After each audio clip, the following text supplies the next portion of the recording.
Well, hello there, and welcome to Mind Your Business. I'm Jennifer Anderson, Executive Director of the Georgina Chamber of Commerce and host of the show. Very excited for this episode. Just last week, December 8th, we held the Business Excellence Awards and Mayor and Council's Milestone Awards right here at the Lincoln Sutton. This is the first time that we've gone back to an in-person event since 2019, and it's an event that we've been holding since 2006, really a way to recognize local businesses, showcase the businesses that really have been shining over the last year. And we're very excited to have presented 9 Business Excellence Awards to local businesses. Also, Mayor and Town Council recognized 9 milestone recipients for businesses who've been in business within the town of Georgina for over 25 years. So 18 recognitions over the course of the evening. We have 3 of the winners joining us today. Let me introduce them to you now. First of all, we have the Executive Director of Roots Connecting Communities, Niv Balachandran, who is joining us. Hi, Niv. Hello, nice to be here. Nice to have you here. And you, as Roots Connecting Communities, were the winner of the Nonprofit Award this year. Yes, we were. Excellent. Congratulations. We're going to talk to you a little bit about that achievement and a little bit about what Roots does later on in the show. Debbie Messina is joining us. She is the owner of Sweet Pea Boutique, and she's also the winner of the Small Business Award. Hi, Debbie. Hi, Jen. Thank you for having me. Thank you so much for being here. We're going to talk to you as well a little bit about your business and about that achievement. It is well deserved, a great recognition for your business. And last but not least, we have Robin Constantopoulos. She is the owner and operator of Autism Unplugged Learning Center and the winner of this year's Accessible Business Award. Hi, Robin. Good morning, Jen. It's nice to be here. It's nice to have you here. Congratulations on the award. Thank you so very much. We're really excited. Yeah, well, I'm going to hear about that right now. I want to start with you, Robin. First of all, before we talk about the award, let's talk about Autism Unplugged Learning Center. What is the center? The center is, we're experts in autism, everything autism, anything to do with developmental delays, children that have PDD, NOS, any type of neurological disorder is what we specialize in. Behavior modification, ABA therapy, which is applied behavior analysis. We do psychoeducational assessments. We do testing for just education, just to see where your child is, if they're in grade 3, if they're working at a grade 3 level, or if they're working at a grade 1 level. There's any type of developmental assessment that you can think of from age 0 to age 13. That's what we do here. Very good. Very good. And I have known you for many years. I know that you saw a need, you saw a crack in the system, you saw that this was something that really needed to happen for families, not just locally, but families in general. And is that kind of the beginnings of Autism Unplugged? It absolutely was. We have 2 children on the spectrum. We have one that is severely autistic, and we have one that is what's considered to be highly verbal. We'll go with a lot of people know it as Asperger's syndrome, but it's high functioning autism. They just can speak very, very well, and a lot of people don't realize that high functioning or highly verbal doesn't mean that they have any less needs. So yes, we have both, and when we realized what was happening, we were trying to find resources in the community. It became very quickly apparent that we weren't able to locate what we needed to be able to support both of the significant needs that both of our kids had. So we started going elsewhere. We started reaching out to Holland Bloorview down in Toronto. We were very fortunate, got into a lot of research studies, and we were the pivotal response treatment pilot family here for York Region Intervention. We've made a lot of really great connections through the years, and it really just made us kind of a hub for people looking for information for their children. And then slowly that evolved into connections with psychologists, connections with other professionals in the community who were willing to work with us. That slowly amalgamated into what we now call Autism Unplugged Learning Center from a Facebook group. Right. So when Yeah. people walk through the doors of Mhm. Autism Unplugged, what do they see? Because you They have quite a see, big space. yeah, we do have a big space. So we have a reception area just like any other place.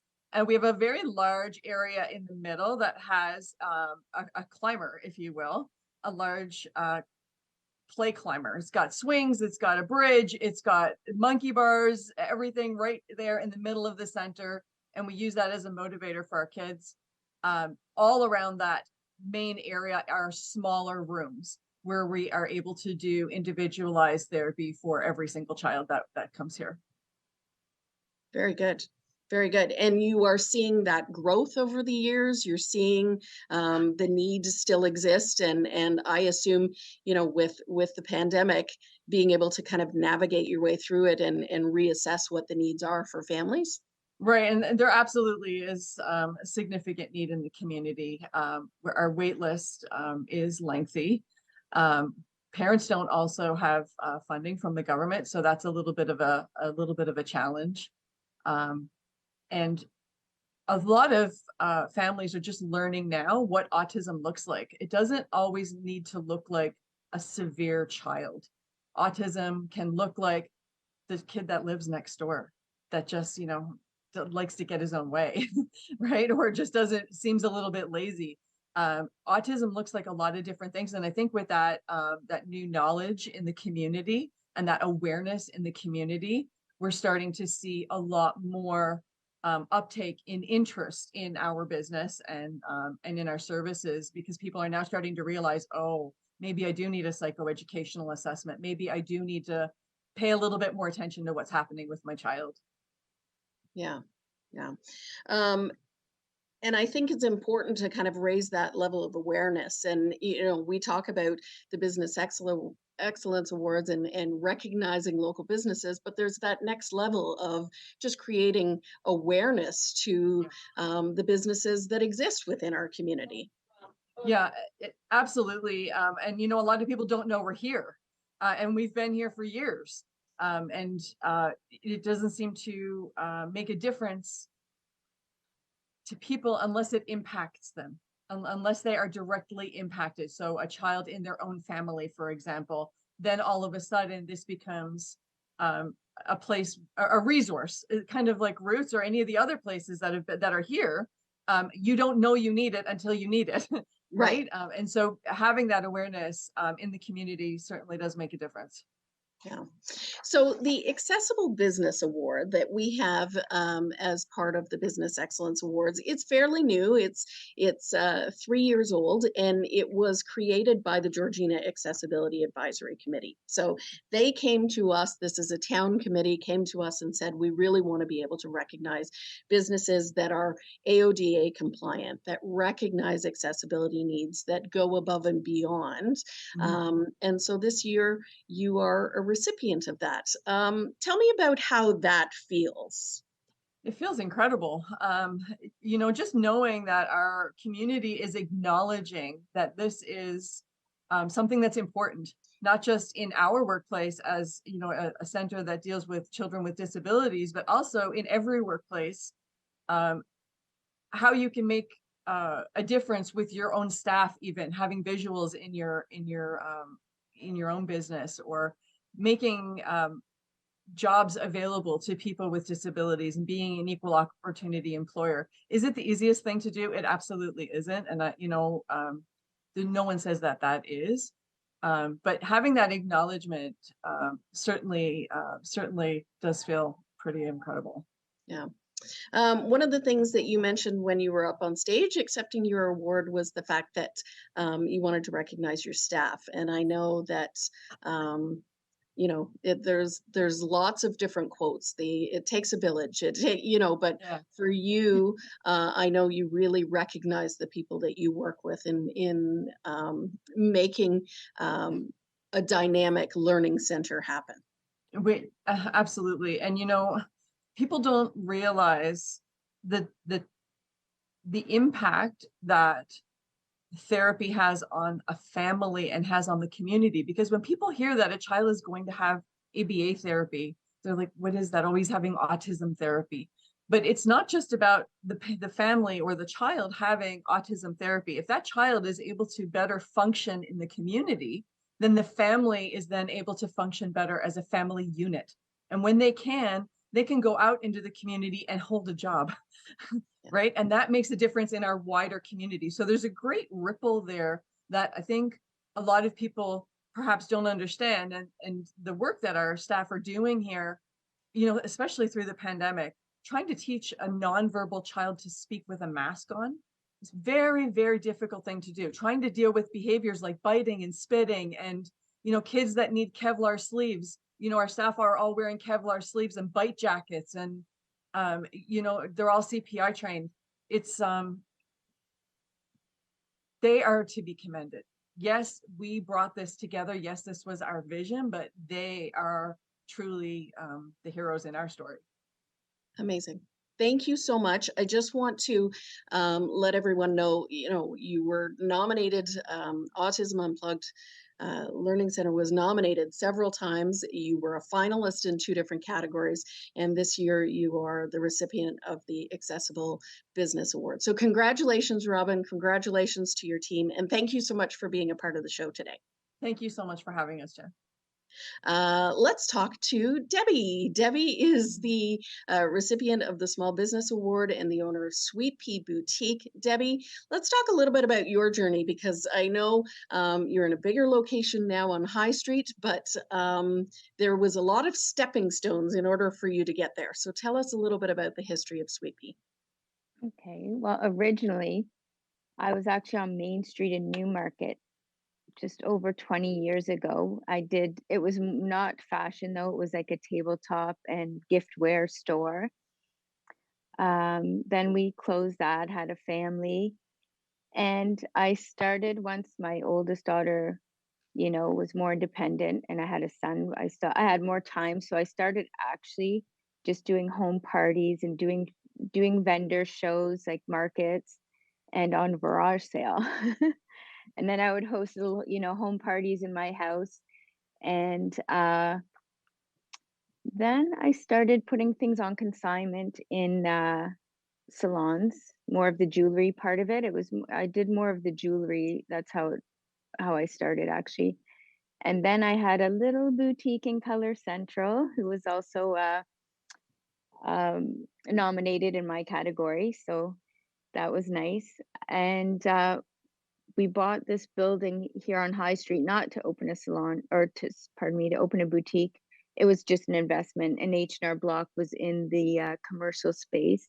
They ended up moving out to a bigger location, and that's when I decided to open a boutique. It just seemed like a good idea. It was a nice small space. I already had a lot of customers in Sutton and in Georgina, so I just thought, okay, well, let's try that, and it just blossomed from there. Well, and it really is. I mean, you talk about one business leaving and doors opening. It seemed like the doors just continued to open as you went through the journey into where you are Yes, today. yes, yes. Yeah. Lots of You hard work. yes, I'm not diminishing the hard work Yes, because not only is it hard work to run a business, but now you add a pandemic in there and it becomes even harder for you. yes, for sure. You mentioned jewelry. Tell me about the types of things that Sweet Pea offers. So it's costume jewelry, a lot of sort of statement pieces, earrings, that rhinestones, some without, it can be elegant, and it's also, we have casual, so it's just, costume fun jewelry, not big investment pieces that you can change up often. I have to say, and I am a big fan of Sweet Pea. I'm a big fan Hmm. of what you have to offer, but I also think you are a little bit magic when it comes to displays and creating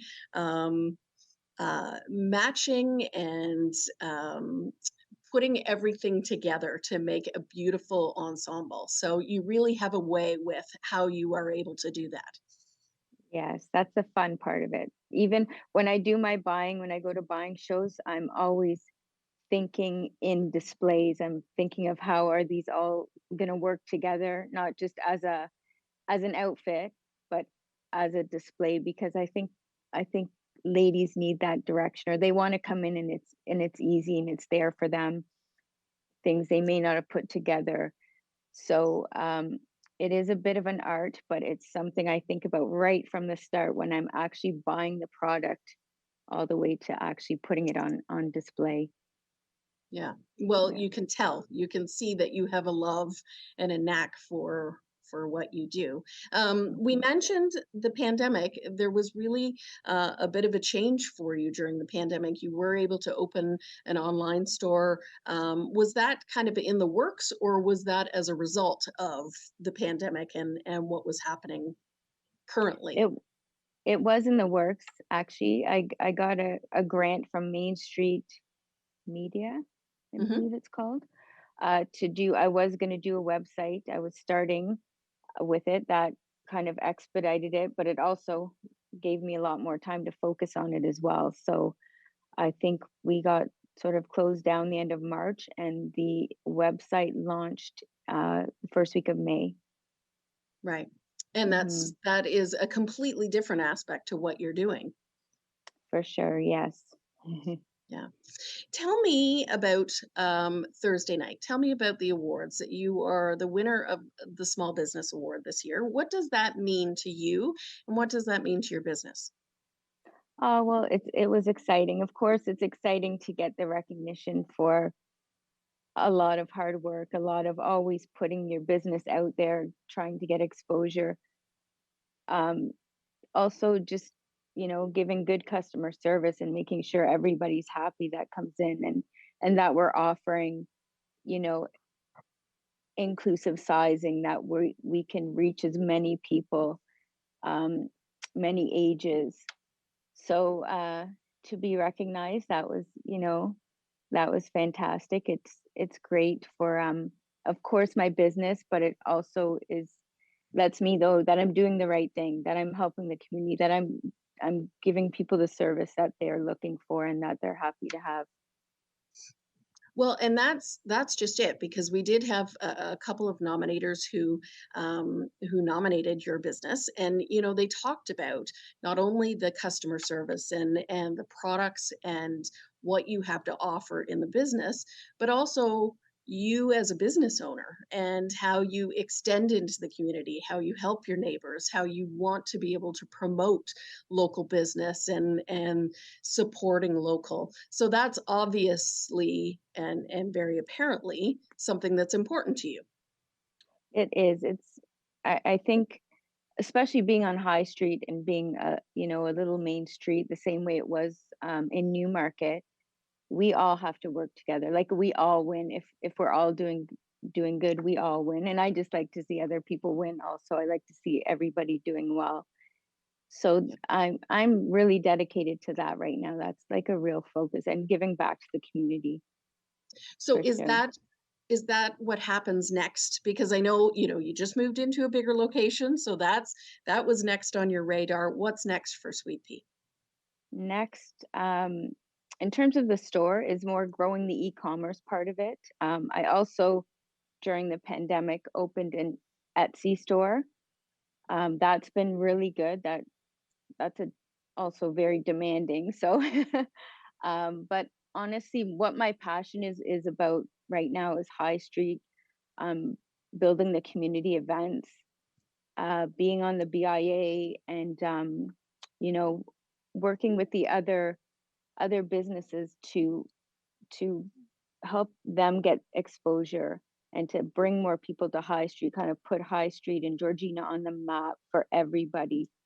Really like try to revitalize the street, because I do feel like it has so much potential, Yeah. and we can definitely do it. I think it's already making a change, so I think we're moving in the right direction, and I'm going to keep pushing forward with that. Amazing. Thank you so much, Hey, Debbie. thank And you. congratulations. Well Thank deserved. you. Thank Yeah. you. Niv, let's talk a little bit about Roots. You, as an organization, Roots is no stranger to collaboration and promoting and networking and being a part of the community. So, before we talk a little bit about the nonprofit award and you receiving that, let's talk a little bit about Roots. For anybody who doesn't know, what is the organization about? Hi, Jen. So yeah, Roots is an organization that provides volunteer transportation services and deliveries, and we also do a lot of community engagement types of programs, things that will help residents to stay engaged and connected with one another. Perfect. And this is an organization, it's not new, it's been in the community for many years, but has it evolved over the time to meet the needs of the community? Oh yeah, for sure. So we started 33 years ago with a group of residents coming together to support one of their fellow neighbors who fell on hard times. And we've grown from that to provide community engagement services like friendly calls, brain games, booklets, and a lot of other activities that support the community, including the Good Food Collective, which provides a weekly lunch program and also catering services. So this is a lot of what you just mentioned is a lot of the new things that have evolved over the last year or so. Yeah, definitely. It was kind of looking at what were the things that people had strengths in the community, but also needs. And one of the things that we noticed at Roots was that there were a lot of people who were living solo or alone. And, cooking for one is not fun. Having the program where we provided a fresh, affordable, and healthy meal using local produce really helped to give people an opportunity to have something nice and affordable and also break bread with your neighbor, which is always fun. Right. You're mentioning these new programs. These are actually some of the things that the nominators had said about Roots. And not only do they love the existing programs and the things that have come to be known as services that are provided by Roots, but it's those collaborations, it's those new initiatives that have been popping up and taking place to serve the needs of the community. We love to collaborate. So we love to work with our partner organizations, and we were quite humbled by the fellow nominees because we love to partner with them. And then we also like to partner with the businesses in the community and also residents who have fantastic ideas for programs and services and really their strengths. So, we try to utilize what already exists in the community and just heighten it so that we can help one another. Right. We talked with Robin a little bit about that kind of team mentality, and I know you have a great team. I know because they're great neighbors of the chamber. You all live next door to us, but there really is so many great people as part of your team who are making things happen in your office. Oh yeah, so we've got a pretty amazing team, as you know. It gets pretty rowdy over here sometimes, but the team loves what they do. We've got about 10 staff now. When we started, we had two, so that's grown quite a bit, and we have 140 volunteers now. So we consider the volunteers as part of our team members because they're working alongside us every day. So it's a pretty fantastic team, I have to say, and everybody's willing to go that extra step and do a little bit more for one another, which actually makes coming to work every day a wonderful experience. Well, and that's you mentioned that in your speech on Thursday evening. It was the fact that 140, I think you kind of heard that rumbling when you said 140 volunteers. It's surprising to people to hear that there's so many people who are dedicating their time and volunteering and giving back to all of the programs that you're running. Absolutely. And when you think about what the pandemic meant for a lot of our volunteers, driving people to their medical appointments was not easy during the pandemic. A lot of places shut down. And so when you were going to a medical appointment, I should say that our rides come with a return trip and there's a 2 hour, we'll wait for 2 hour, up to 2 hours with you at your appointment. And so a lot of, during the pandemic, a lot of the driver couldn't go into the buildings and so they had to wait in the car, and so that's a very challenging thing, but our drivers were so committed and they continued to do that work because they knew what they were doing for our fellow residents, how much it meant to them. So we of course tried our best to support them and honor them in whatever way we could, and yeah, it's a tremendous being a volunteer with Roots can be a tremendously rewarding experience. You get to work alongside other people, know that you're doing a good job, and it warms your heart every day. It really does. Yeah. Yeah, and it's amazing to be a part of that and to be able to see that. Tell me a little bit about the award. I know you mentioned it, but what's that mean to your organization to get that type of recognition? Well, it's a tremendous recognition for us. As I said, I'm very humbled because, we partner with a lot of amazing organizations in Georgina. And so, to be honored by our peers is fantastic. And, to me, it really speaks to the work of the volunteers. They earned this award. I told you about what they went through during the pandemic. We know what gas prices look like right now. So driving is not always easy. Our volunteers and our staff, they just go above and beyond, and so to be able to recognize their work and what they've done in the community it's a wonderful, warming experience. When we shared with our volunteers that we had won, we received such tremendous feedback from them that they were so proud of being part of the organization. They felt honored. It gives you a sense of belonging, and it really, a sense of purpose. They don't look for recognition, but getting it makes a big difference in people's lives. One last question for you, and we just have about a minute left. Want to know, and I know you probably just want to sit down. You've done a lot. You've been working a lot. There's a lot of programs, but what happens next? What's heading into 2023? All of those same programs and more? Absolutely. Continuing to do the amazing work, expanding the programs, working with residents to deliver programs in the community. We all know tax season is coming up, so tax clinics are coming. It's always busy at Roots. There's always more to come. Yeah, and I know from being in the link, you always have flyers that are available in your office and in our office, and in the link main hall as well. But also access to your website would give information about that as well. Absolutely. And we're Yeah, always open for a phone call if anybody wants to reach out over our social media or phone or website. There's lots of different ways to get in touch with us, and we would love to talk about what we offer and also hear what people want to do in their community. amazing. Thank you, Niv. Congratulations. Another well-deserved. They're all well-deserved. And we've had websites at the bottom of the screen during the course of the show, so that way you can connect with each of these organizations and businesses. We have the Business Excellence Awards running on Rogers TV Georgina.